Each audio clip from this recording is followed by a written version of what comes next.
¿Y ahora qué dirán? Yo soy Abel Siamesa, la que te rompió el corazón.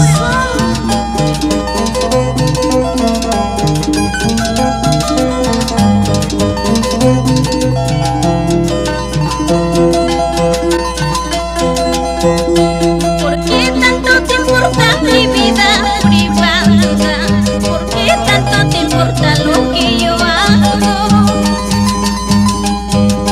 ¿Por qué tantos celos con mi cariño si lo nuestro ya ha terminado?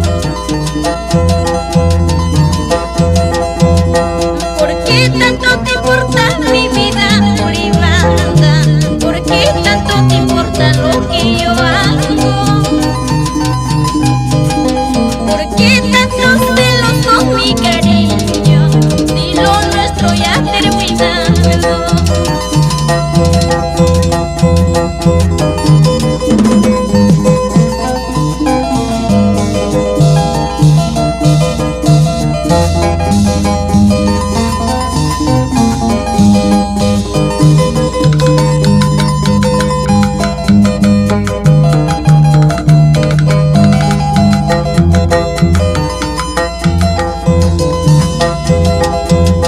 ¿Por qué tanto preguntas por mi cariñito si un día te fuiste con otro querer?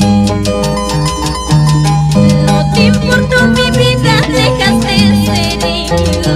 Por eso te digo que te importa mi vida. El juramento que hicimos entre los dos se inaminó para querernos hasta el final, para amarnos hasta morir.